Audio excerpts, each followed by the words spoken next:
Author Q. Her characters are fictional but portray an amalgam of what real-life survivors reported when they told their stories.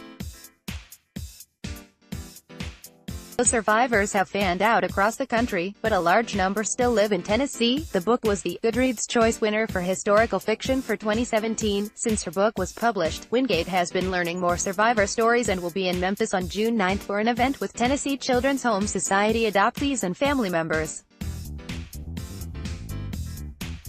Wingate also will appear at Elmwood Cemetery, 824 S. Dudley, on June 10 for two book events, at 2 and 5 p.m.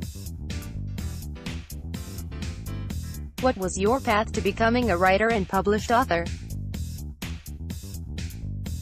My first grade teacher made a writer out of me. I always wanted to be a writer and always believed I would be, but I didn't come from a family who thought you could do that for a living. I went to college at Oklahoma State University and received a bachelor's degree in technical writing. Upon graduation, I went to work as a technical writer, which made me very determined to get busy and finish a book, which I did. It was a novel called Tending Roses. I bought a copy of Writer's Market, a pre-internet book that listed the various publishing houses and literary agents, and was able to connect with an agent who helped launch my literary career. Before We Were Yours by Lisa Wingate. Photo submitted. What was your incentive to write this book? Every story, for me, starts with a spark. This one started when I was watching Unsolved Mysteries on TV. I became intrigued because the story was so horrific for me as a parent and so shocking for me as a person that I wondered if it could all be true. Other than location, how does Memphis figure into your story? One of the original stories that is told around Memphis is that a politician, either state or national, had a stillborn baby and Georgia Tann replaced the baby before anyone even knew about it. Georgia Tann was very well positioned with the Tennessee state legislature, and she lobbied many times whenever anyone protested what she was doing, to protect her profitable practices. What else did you draw on from your own life experiences for this novel? I did grow up on the water, on a creek in northeastern Oklahoma.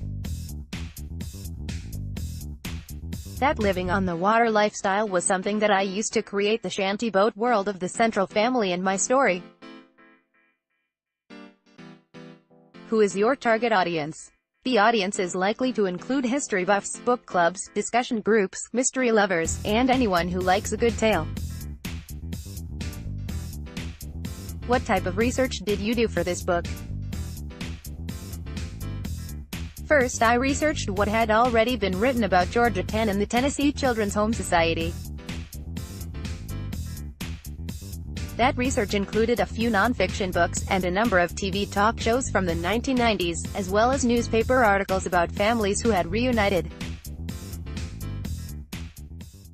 I also reviewed the archives in Memphis and read a lot of the news coverage from the time. And I talked with survivors of Tann's operation and others who had grown up in state-run homes and church-supported orphanages. What surprised you the most from what you learned from your research? I was most surprised that so many people cooperated with what Georgia Tann was doing. It was hard for me to fathom how you could get enough people to support her wrongful operations, for decades, of neglect and child abuse. What is the takeaway that you hope readers will have? Stories put us in another set of shoes for a while. We learn what that other life is like from the inside out. Hopefully, it gives us a better understanding of what life may be like for other people now, as we still have children in foster care struggling with some of the same issues. I think readers will come away with a new sense and appreciation for this part of history. If you go, author Lisa Wingate will appear at the Benjamin L. Hooks Library, 3030 Poplar, 1 to 3 p.m. June 9 for a come-and-go private gathering for Tennessee Children's Home Society adoptees and family members who are invited to gather to discuss their experiences. Participants are invited to bring their adoption paperwork, letters from Georgia Tann, pictures, search documentation and other items of interest. Library archives related to the history behind Wingate's novel will be available for reading. Wingate and friends will help to document the experiences the participants want to share.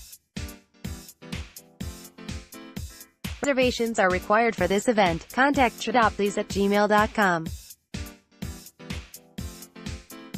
Read or share the story. https://memnet.ws/2lo4fvt